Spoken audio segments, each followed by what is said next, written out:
Okay.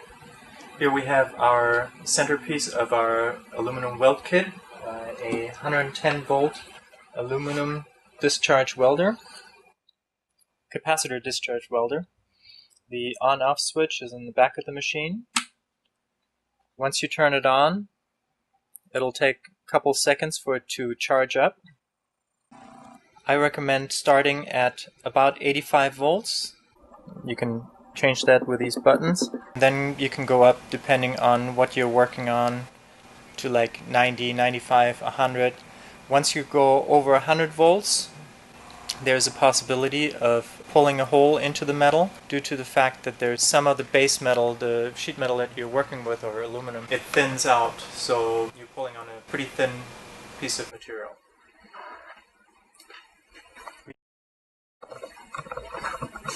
We have prepped a little hood here. We have two dents, one round one, one elongated one, that we're going to pull out. I cleaned it up already a little bit. What you want to do is you want to use the supplied brushes. You have a horseshoe brush and a little toothbrush brush, stainless steel. You really want to clean the metal. At first it'll kind of feel like ball bearings, and then you can really feel how it actually grips into the metal. So you want to just go back and forth, clean it up. You want to use the small brush to really get into it in the spot that you're welding on.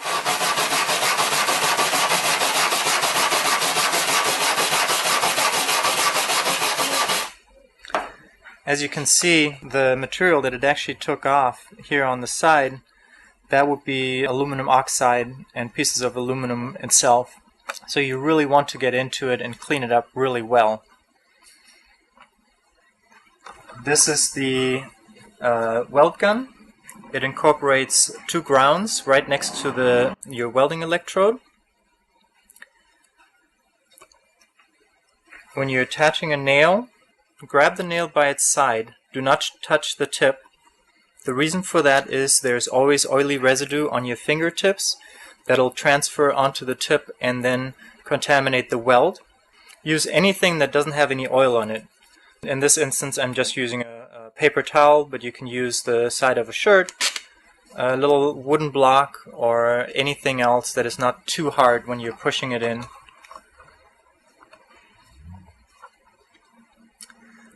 Every electrode can individually move, so when you're welding, I'm going to clean this one here right now.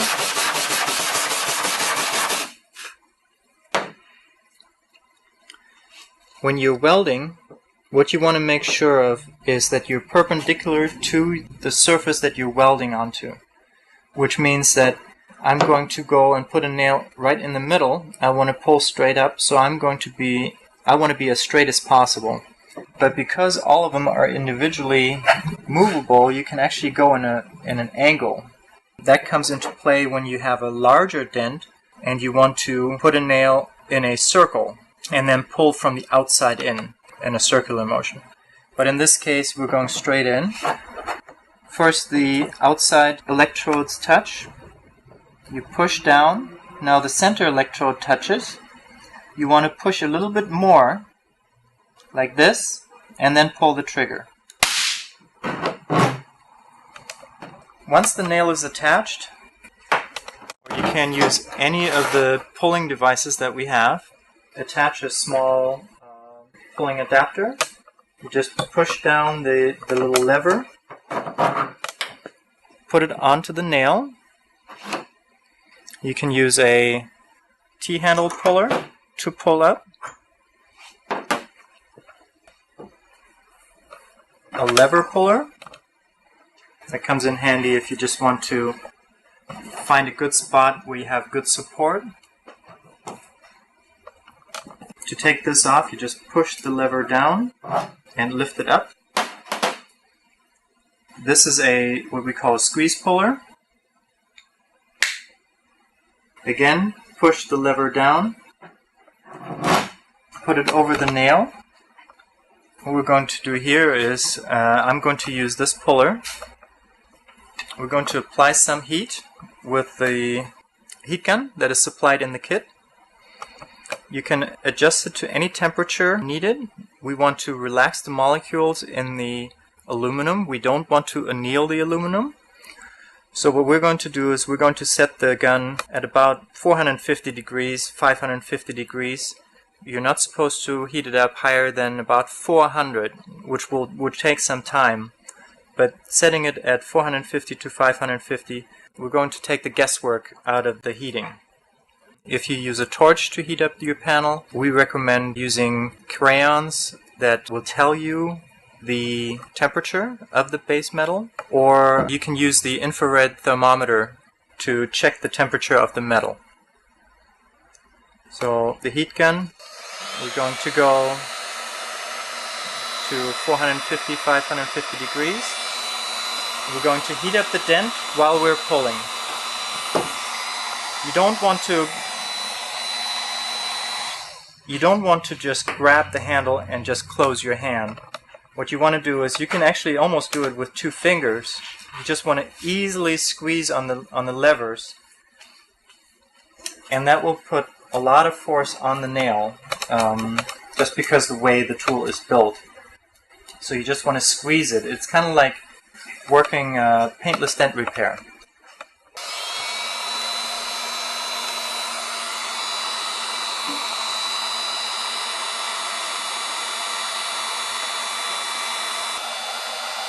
You can rotate the handle around, or rotate the pulling tool around to get a little bit different pull angles on it.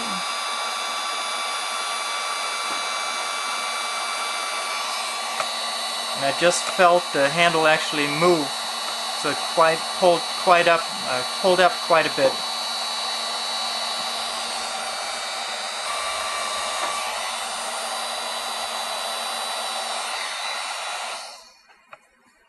Okay. You can see when I open it up, this is how much it actually moved. I'm now going to push this down. Get a plier of some sort and clip the nail off. There you go. Now this nail came off fairly easy, but it was still able to pull that amount of dent out. So it does not really take that much, as long as you don't force it out. So right now we're going to take our body file.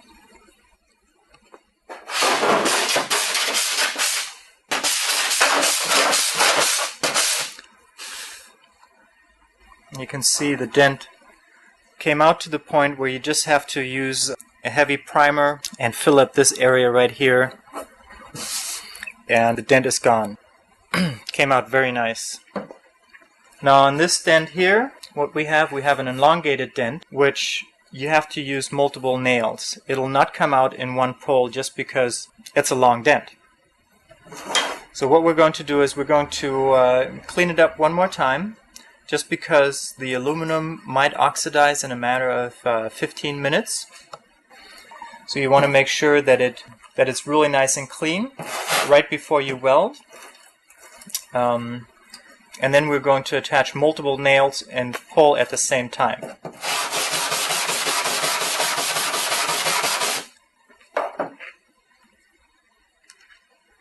Again, attach the nail, not touching the tip, very important.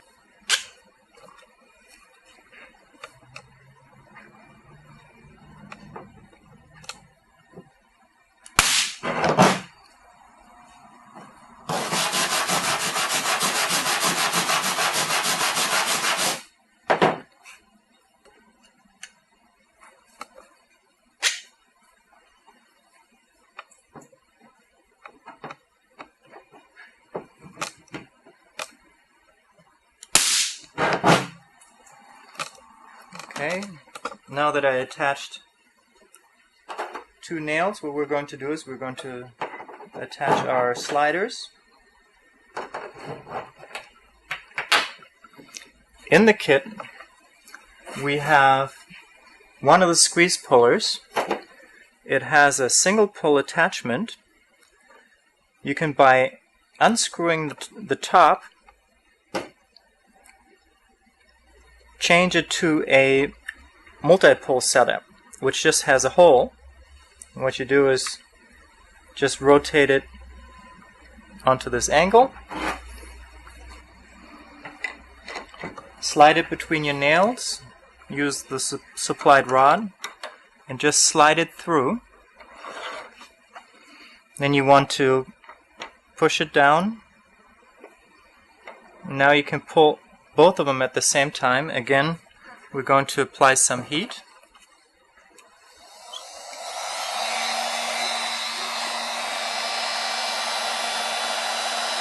Again, a very slight pull.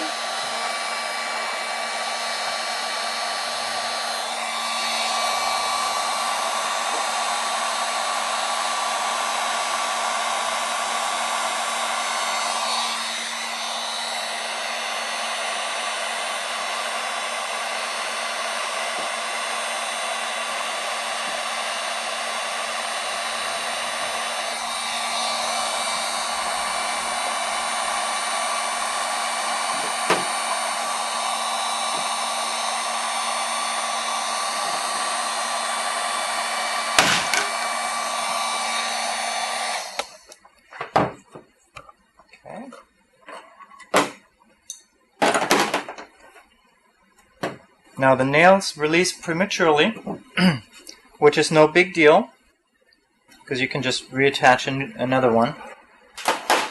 But the dent is almost out at the same time. It'll pull up this area here and this, and we'll probably still have a low spot in the middle. So what I'm going to do is I'm just going to clean it up and put one more nail in the middle and do a single pull.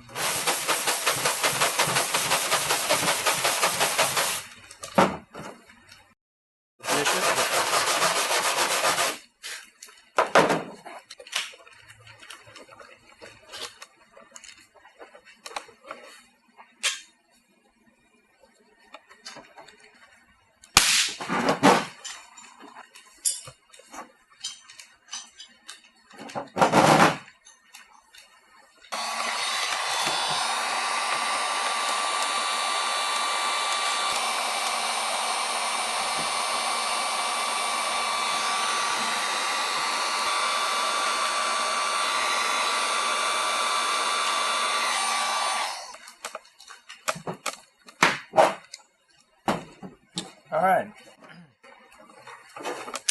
flip off the nail,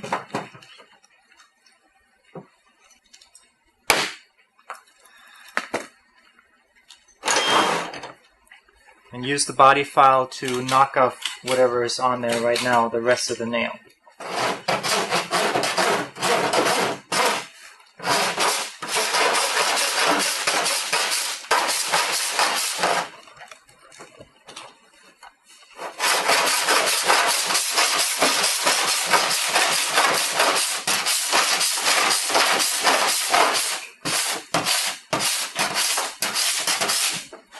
And as you can see, again, just a tiny little low spot right here that can easily be filled with primer.